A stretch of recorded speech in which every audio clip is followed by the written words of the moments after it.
So what's up guys, तो मैं हूं करण और आप देख रहे हैं मेरे यूट्यूब चैनल दी ए स्टोरीज़। अब काफ़ी सारे लोग थंबनेल देखने के बाद मेरे से यार डिसअपॉइंट हो गए होंगे, मुझे पता है, क्योंकि मुझे यार टाइम पैराडॉक्स पार्ट 2 लाना था। और मैं बता दूं यार, अभी वो बन के तैयार नहीं हुआ है, तो उसमें थोड़ा और टाइम लगेगा। तो इसलिए मैंने सोचा क्यों ना इसके बीच मैं कुछ नया आपके लिए लाऊं, क्योंकि मैं नहीं चाहता यार इस चैनल पे आप बस एक ही एनीमे को देखते रहो। मैं चाहता हूँ यार आपको सभी एनीमे दिखाना चाहता हूँ मैं। तो आज मेरे को ये टाइम मिला कि मैं एक और नया एनीमे आप सभी को दिखाऊं, आपको हिंदी एक्सप्लेनेशन दूं। मुझे पता है लॉस्ट इन वर्ल्ड ने भी ये स्टार्ट किया है, तो यार मुझे कॉपी बिल्कुल मत समझना कि मैं उनकी कॉपी कर रहा हूँ। मैं बिल्कुल यार अपना खुद का कर रहा हूँ, ये मैंने बहुत टाइम से सोच रखा था।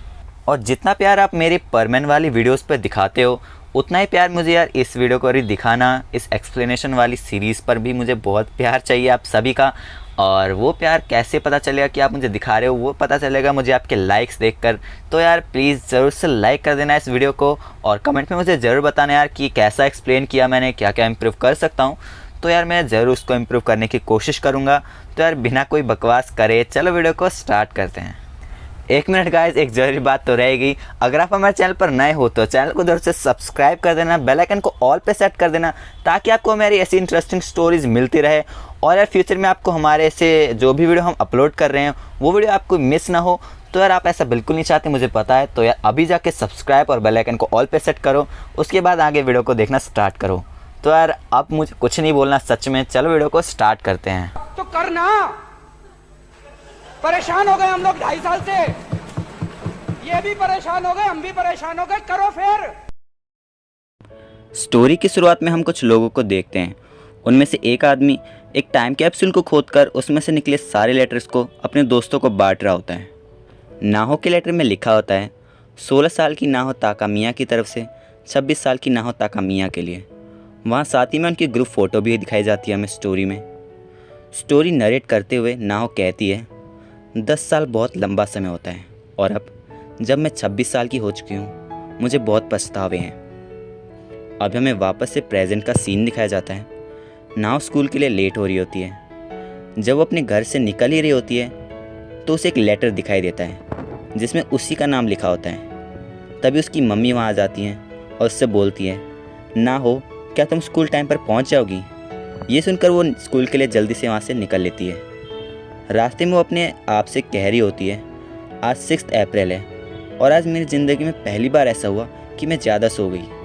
नाहो क्लास में बैठी हुई होती है और उस लेटर को अपने बैग से निकालकर पढ़ने लगती है।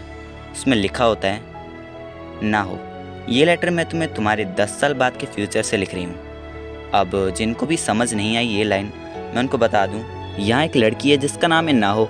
उसने अपने आप को ही एक लेटर भेजा होता है अपने फ्यूचर से, यानी कि जब वो 26 साल की थी उसने कैसे न कैसे करके, मतलब आगे स्टोरी में हमें बताया जाएगा, वो एक लेटर भेजती है अपने 10 साल पास्ट को, यानी कि जब वो 16 साल की थी, और वो लेटर उसको मिल भी जाता है। नाहो लेटर को आगे पढ़ती है। उसमें लिखा होता है, और ये लेटर मैं तुम्हें इसलिए लिख रही हूँ क्योंकि मैं चाहती हूँ कि तुम मुझ पर कुछ बड़े फेवर करो। इस लेटर में मैं तुम्हें उन सभी घटनाओं के बारे में बताऊँगी जो तुम्हारे साथ होने वाले हैं, और उस चॉइसेस जो मैं चाहती हूँ कि तुम लो, जिससे कि तुम उन गलतियों को ना दोहराओ जो कि मैंने की थी। अब नाहो लेटर का पहला पन्ना खोलकर पढ़ती है, अप्रैल 6, मैं अलार्म लगाना भूल गई, जिसके कारण मैं अपनी ज़िंदगी में पहली बार ज़्यादा सो गई।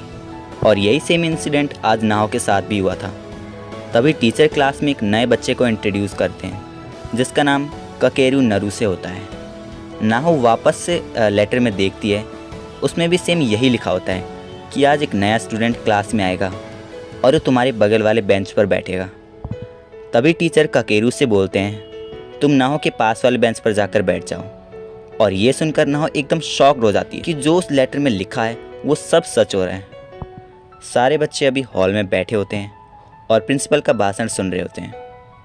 हम देखते हैं कि नाहो अभी भी उसी लेटर के बारे में सोच रही होती है। स्कूल की छुट्टी हो जाती है और सारे बच्चे अपने अपने घर जा रहे होते हैं। तभी एक लड़का जो कि नाहो का दोस्त ही रहता है, वो उसे साथ में घर चलने के लिए बोलता है। तभी हम देखते हैं कि वो नया ट्रांसफर्ड लड़का यानी ककेरू अकेले ही घर जाने लग रहा होता है। नाहो के दोस्त उससे बोलते हैं, क्यों ना तुम आज हमारे साथ चलो, हम अच्छे दोस्त बन सकते हैं। तभी उनमें से एक लड़की ककेरू से बोलती है, तुम मेरे घर की बेकरी के बने ब्रेड भी ट्राई कर सकते हो, वो बहुत डिलीशियस होते हैं। तभी नाहो को याद आता है कि उसकी डायरी में लिखा था कि इस दिन वो नहीं चाहती कि वो काकेरू को अपने साथ घर जाने के लिए इनवाइट करे। काकेरू उन सभी के साथ चलने के लिए रेडी हो जाता है, पर वो साथ में ये भी बोलता है कि बस मुझे जल्दी से एक ईमेल करने दो, और वो ईमेल करने लगता है। नाहो काकेरू को देखते हुए सोच रही होती है कि लेटर में ऐसा क्यों लिखा था कि इस दिन वो काकेरू को इनवाइट ना करे। रास्ते में एक लड़का काकेरू को सभी का इंट्रोडक्शन देता है। ये है हागिटा, ये है नाहो ताकामिया, ये है ताकाकोचिनो, और मैं हूँ हिरोतो शुआ, या फिर तुम मुझे सुआ भी बोल सकते हो, और ये है आजुसा, और इसे तुम आजू बुलाना।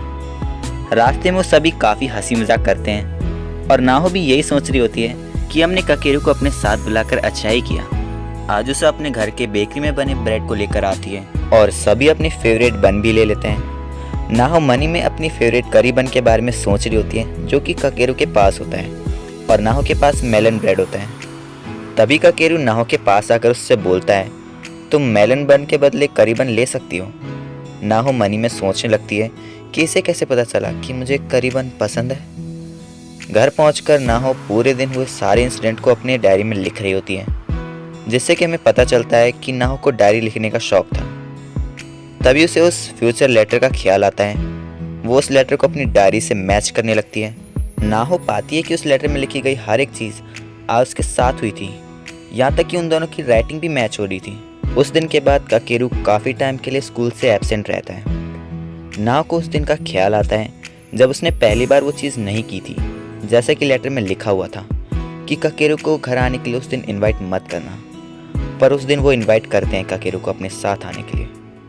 नाहो सोच रही होती है कि क्या उस डिसीजन का काकेरू के एब्सेंट होने से कोई लिंक है। नाहो लेटर में देखती है, उसमें लिखा होता है द बॉल गेम टूर्नामेंट। वो मुझसे पिंच हिटर बनने के लिए बोलते हैं, पर मैं मना कर देती हूँ, जिसके कारण बाद में मुझे बहुत पछताना पड़ता है। मैं चाहती हूँ कि तुम वो गलती मत करना।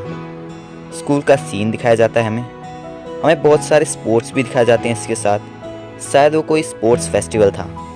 नाहो नोटिस करती है कि काकेरू कोई भी गेम नहीं खेल रहा होता है। नाहो उसके पास आकर उससे पूछती है, तुमने किस स्पोर्ट में पार्ट लिया है? काकेरू जवाब देता है, किसी में भी नहीं। तुमने किस में पार्ट लिया है? मैंने सॉफ्टबॉल गेम में लिया है। काकेरू सॉकर गेम को देखकर बोल रहा होता है, सुआ एक अच्छा सॉकर प्लेयर है, और हागिटा बिल्कुल उसका उल्टा। बट नाहो तो सिर्फ काकेरू को ही देख रही होती है। नाहो की टीम सॉफ्टबॉल मैच में हार रही होती है, तो उसकी दोस्त नाहो से पिंच हिटर बनने के लिए फोर्स करते हैं, मतलब रिक्वेस्ट करते हैं। ये देखकर नाहो फिर उस लेटर को याद करने लगती है कि उसमें भी सेम यही लिखा हुआ था। बट ये जानते हुए भी कि उसे बाद में पछतावा होने वाला है, वो मना कर देते हैं पिंच हिटर बनने से।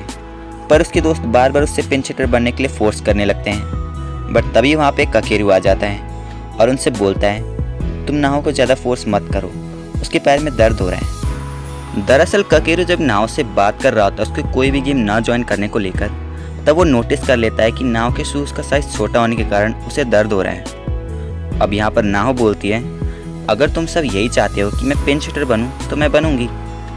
दरअसल नाहो नहीं चाहती थी कि वो इस बार भी लेटर में लिखी गई बात को ना माने। नाहो सोच रही होती है कि मेरे पैरों का दर्द तो चला जाएगा, पर अगर मैंने फिर से वो गलती दोहराई तो उससे होने वाला रिग्रेट कभी नहीं जाएगा, और मैं ऐसा बिल्कुल नहीं चाहती।